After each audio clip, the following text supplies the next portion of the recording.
What's up guys, Sean here, and in this video I'm going to be completing my dream Manix 2 build. This is a very special build for me because this knife was gifted to me from a amazing viewer and supporter of the channel, Chris. Shout out to Chris. This was such an amazing gift, especially since he knows, how much of a steel nerd and sharpening enthusiast I am. He bought this specifically so I could experience this steel and be able to share my thoughts and opinions on how it holds up and how it sharpens and so forth. So it wasn't only a gift to me, but it was a gift to you guys as well, because if it wasn't for him, it might be a good ways longer down the road before I got one of these in hand. I was certainly planning on getting one of these in hand, but he made that happen a lot quicker. And, so because of that, this knife is already very special to me. Then to top it off, it's the first time SPYDERCO collaborated with a custom maker and adopted their heat treat protocol on a steel. So not only is it a new blade steel done in an awesome model by my favorite knife company, but first time they adopted a custom heat treat protocol, and the person they adopted that heat treat protocol from was one of my inspirations before I even started this channel. One of the guys that I used to watch back when I was first finding out about all these different super steels, when I first started hearing about super steels, guys like Big Brown Bear, Triple B, and Super Steel Steve, Alchemy One, and so forth. Those guys were the ones that I watched to become informed about this kind of stuff, and they really helped inspire me and pique my interest to really get me going down that rabbit hole. So that's really freaking cool. Not only that, it's an awesome looking knife. Flytanium in recent time has started making aluminum ball cages. Back when I had my first Manix, I got a titanium ball cage for it, but now that they're doing aluminum ones also, they're offering additional colors to the traditional titanium anodized color options, which allows them to do red, which is obviously my favorite color, if you didn't know that already. Red and black. It's kind of a red, black, white, silver. It's the channel colors. It's my logo color, and it's the colors of a lot of my stuff at the barber shop. A lot of my barber tools, same color scheme. I just really like that color scheme. So, yeah, I got the red ball cage, and I had already put a black clip on it, but the clip that I've always, well, not always, a clip that I've wanted to try for a really long time is this Rips Garage Tech V2 clip right here. And the thing that's special about this, it is the most low profile, best functioning, sexiest milled titanium clip that you can get for a SPYDERCO. I mean, there is other options out there, but none that are low profile as this and as sleek and sexy. This is a $60 pocket clip. It's the most money I've ever spent on a pocket clip. I know you can get Damascus clips and stuff that are way more expensive than that, but this was my most expensive pocket clip purchase so far. So you know, between that and that, then it started really getting it looking like my channel colors. I went ahead and put my signature edge on it, sharpened up beautifully, took a insanely sharp edge, and to top all that off, I was able to acquire these scales right here, which I've been interested in trying for a really long time, but I didn't pull the trigger because one, I didn't have a Manix 2 to put them on because I sold my first Manix 2 and my River's Edge Cutlery exclusive. I like it just the way it is. I wouldn't want to put these on that one, but it kind of worked out that this would be the perfect build to try these scales out. And the other thing holding me back from trying these Rockscale Designs linerless scales was the price. These scales cost $144. After, you know, tax and shipping, you're over $150, which I've actually spent more than that for one scale, and that is my titanium scale on my Harpoon Spanto XM18 3.5. I have the textured Warthog scale. That was a $200 scale. But in exception to that, I haven't spent, you know, over $100 on a set of scales, I don't believe, until these. But I think these are going to be well worth it. Not only are they linerless, so it's going to save a lot of weight, they are also skinny. So I have no problem with the factory handle configuration on this. I think it feels excellent. However, out of the options of the Rockscale Designs Manix 2 scales, I do think that these look the best. So hopefully, I really love how these feel in hand. I don't see why I wouldn't. In the past, for Spydercos, when it comes to aftermarket scales, I haven't been the biggest fan of titanium, and that has been because it's either added a little bit too much weight, or they just didn't have really good grip or texture to them. But with these having a nice blasted finish, it already gives them a little bit of texture. And then they have that beautiful Hexi milled pattern in them, which I think is very aesthetically pleasing, you know, how it looks and feels. So, you know, pleasing to the touch versus just a plain unmilled scale. So these have a lot to offer. Just holding the scale in hand, super lightweight. You can see there's a ton of weight relief on the inside of this. It's already a slim scale to start off with, but they really maximize the weight savings. So yeah, this is going to be really interesting. It's going to transform this knife in a major way.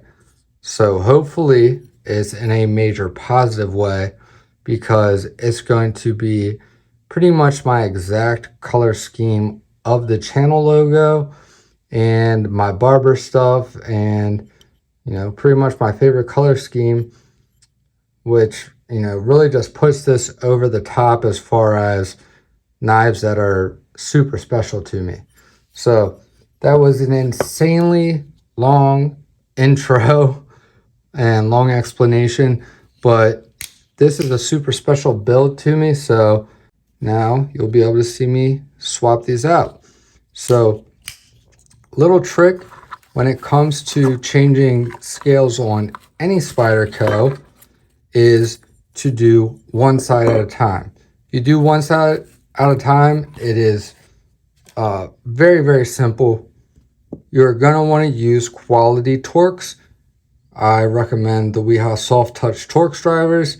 They come in a set with T10, T9, T8, T7, T6. It's a set of 6 of them. It's all the and T15. It's all the sizes you would ever need, and they are amazing. I've gone over all the reasons why you should get these if you are planning on taking apart any of your knives to do maintenance or swapping out parts, or if you're undoing the screws on your knife for any reason whatsoever. I highly recommend getting quality Torx drivers such as these.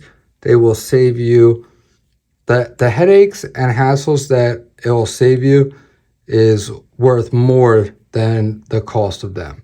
So these are always linked in my description below, and products that I recommend.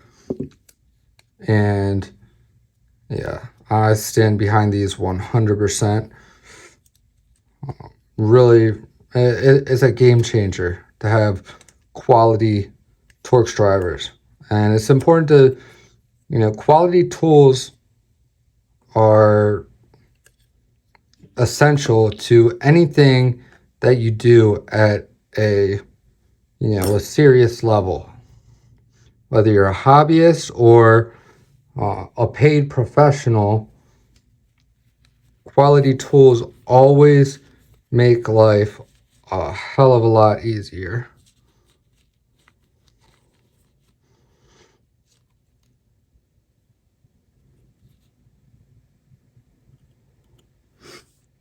All right, so you guys saw how easy it was to pop that scale off and the liner. And guess what? All I gotta do is drop one right back down over top of it. It's gonna take literally 2 seconds. I'm going to add a drop of oil.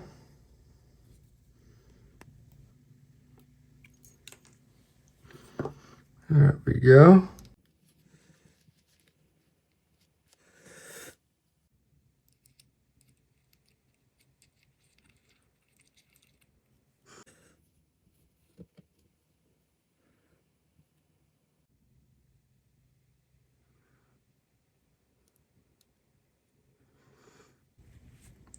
Alright, then watch this. Watch how freaking simple. Because I'm just doing one side at a time. Wow, imagine that. Does it get any freaking easier than that? Just drop it down into place. Get everything seated. I'm gonna pull this back. Not chop off my hand.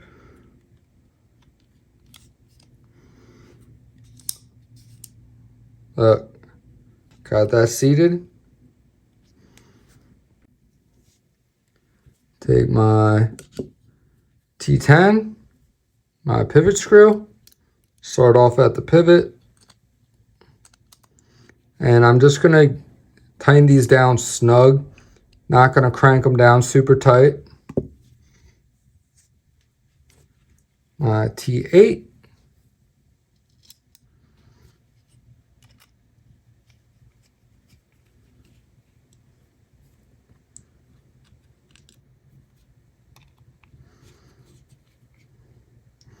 Another amazing thing about the Manix 2, no T6s. And with the Rips Garage Tech clip, they come with 2 different sets of T8 screws. You get a silver set and a black set with every clip.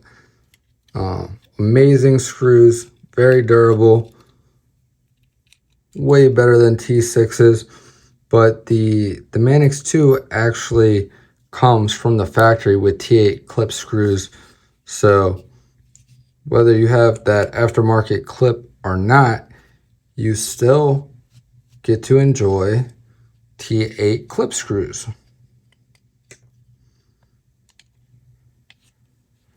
So you saw how I swapped out this side. This side is, back together. Now, pop off the clip, pop off the scale on this side. It's going to be the same exact deal, except for this side,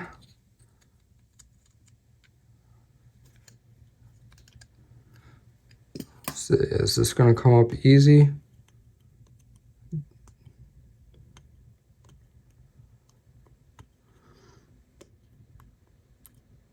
All right, cool.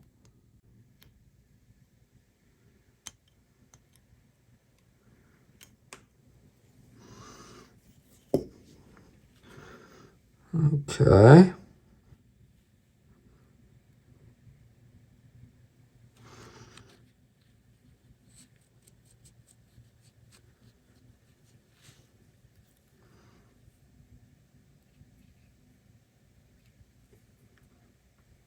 A little gunny glide.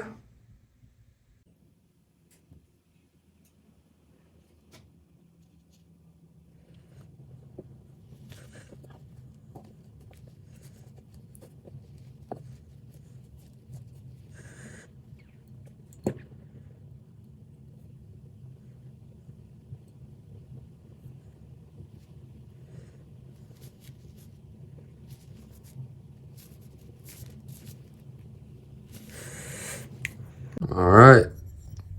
So I wiped off all that old gunk, put fresh gunny glide on there. Drop this over top. Line everything up, get it seated. Bada bing, bada boom.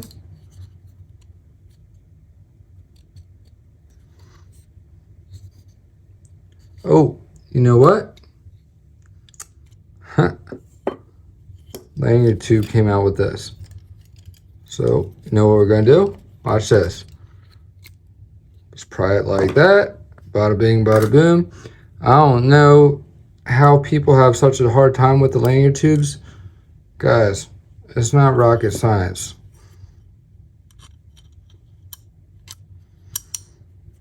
Don't overthink it.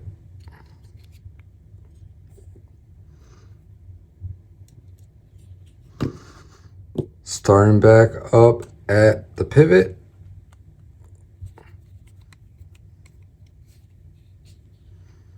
Remember, just getting it snug because we're getting everything all lined up, making sure everything's seated.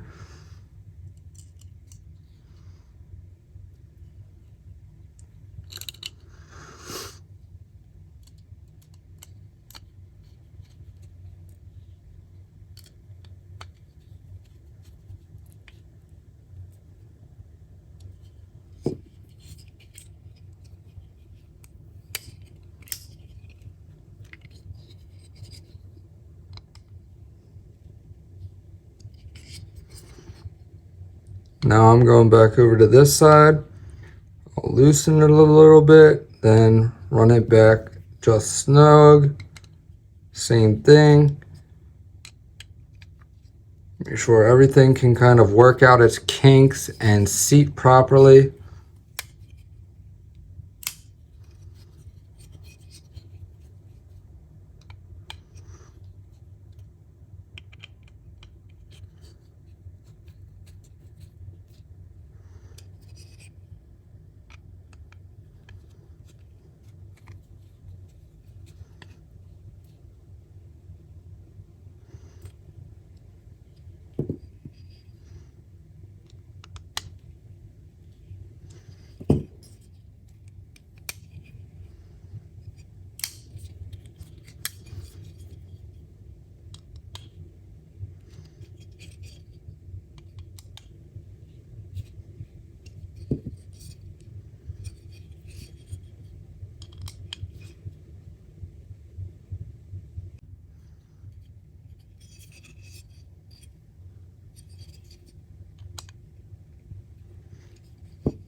All right, I'm gonna pop off this side scale because I do believe there may have been a little bit of a burr that poked me on the center lock housing or spring housing.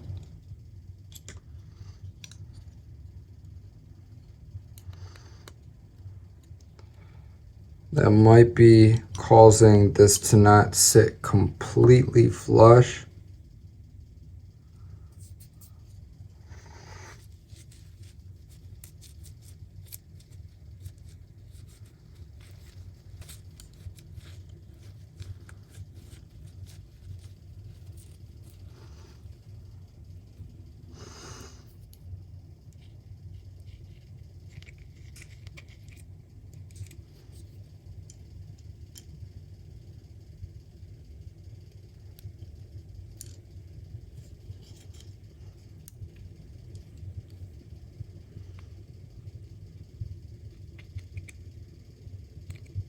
Drop a little bit of Gunny Glide on the ball,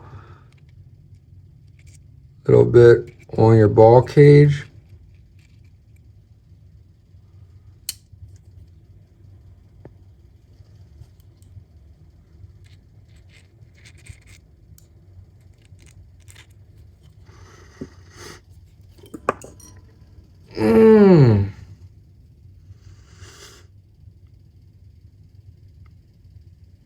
Told you this motherfucker was sharp.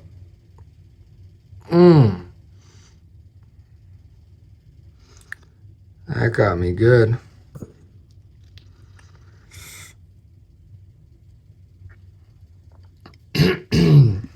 Alright, give me a second, guys.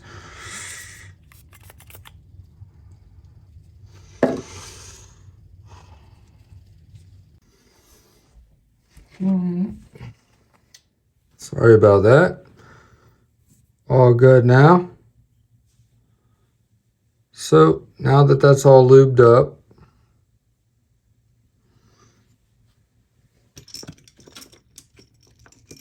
gonna go ahead and make sure we don't have any dried up Loctite.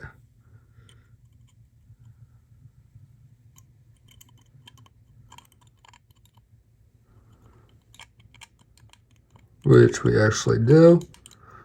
This is like just a little dentist pick right here.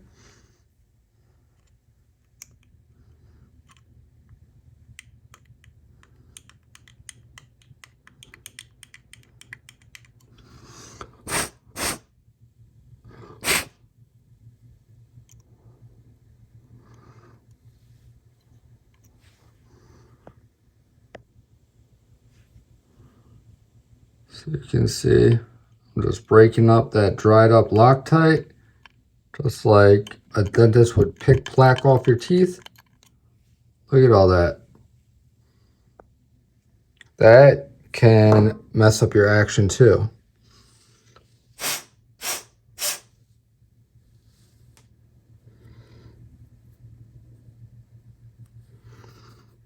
So now that we got that taken care of, let's give it another go. Try not to cut myself again.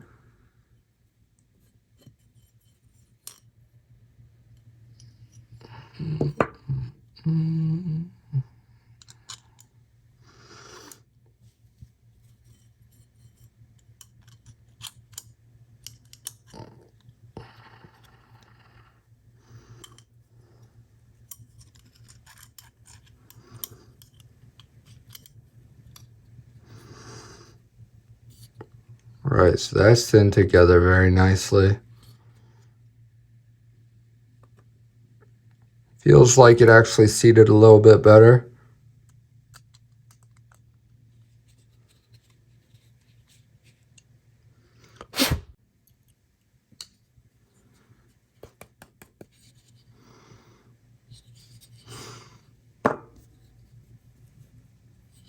Had a chunk of dried up Loctite up in there.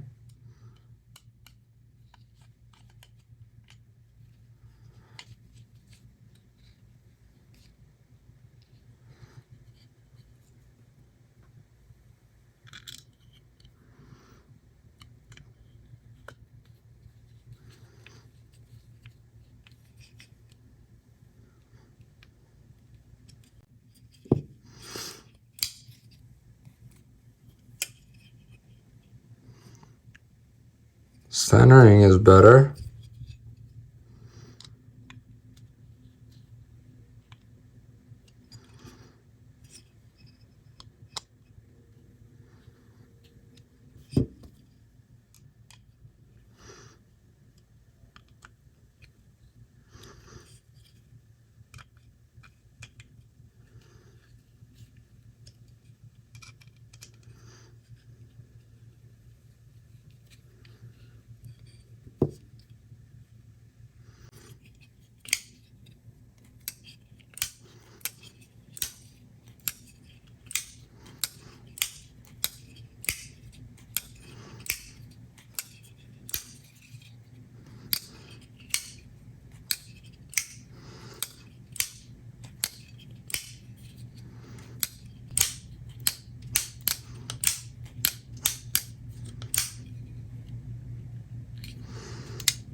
Okay, smooth enough that I don't think we need to open this back up. So I'm gonna go ahead and put my clip on. Damn.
Damn.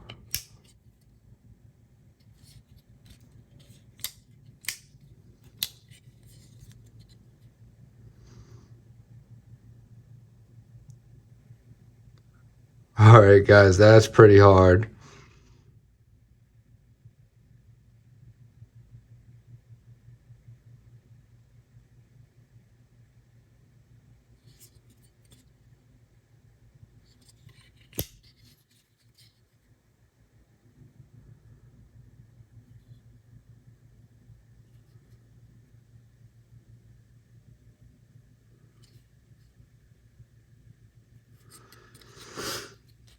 All right, guys, so that's going to be it for this one. I took a test that's complicated to a lot of people, made it simple, and then ended up actually making it more complicated than it needed to be, just because, you know, that's how I am. But I probably, you know, because of some of the issues that I had that I worked out on camera, hopefully that can help some of you guys that might run into some issues getting the action right or whatever when it comes to aftermarket scales. You always want to just, you know, snug things first. Don't crank everything all the way tight right away.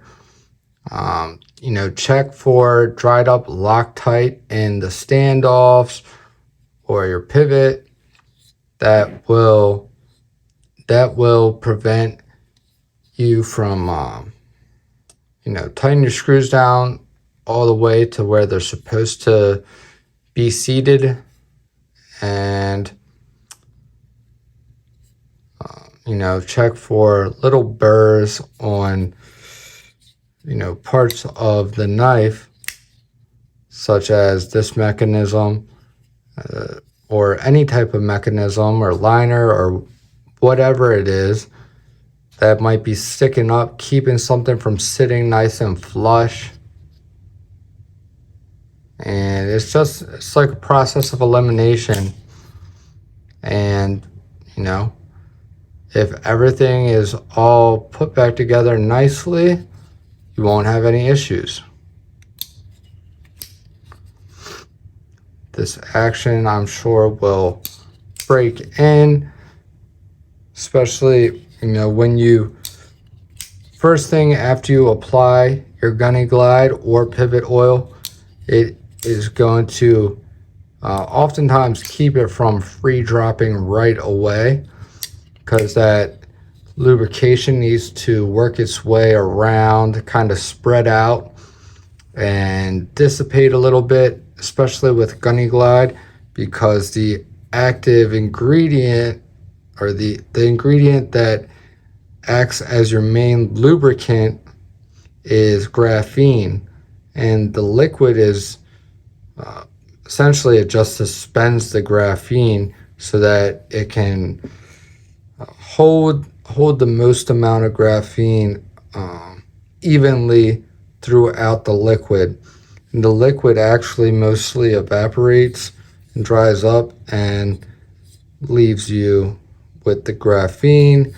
The graphene works its way around the area and fills in any type of imperfections or voids in the steel at a microscopic level, creating a perfectly flat, perfectly smooth surface. And it is literally the best lubricant. It has the highest lubricity that out of any other lubricant. So really awesome stuff. It just takes a little working its way around and everything to really reach its maximum effect. Kind of like when I did the ball cage upgrade in this. In that video, the action before I swapped the ball cage, the action was amazing. And right after I swapped the ball cage, the action had gotten just a tad worse. But that worked itself out very quickly after that video. And by the next day, it was one of the smoothest actions out of all my knives. So that's something to, you know, just have a little patience, let stuff work its way in and do its thing. And yeah, so just some little tips. Hope this was helpful. Hope you guys at least enjoyed it. And yeah, thank you for watching, and let me share this very special knife and special experience with you guys. So I love you guys. Jesus loves you. Stay tuned, and I'll see you guys in the next one. Peace.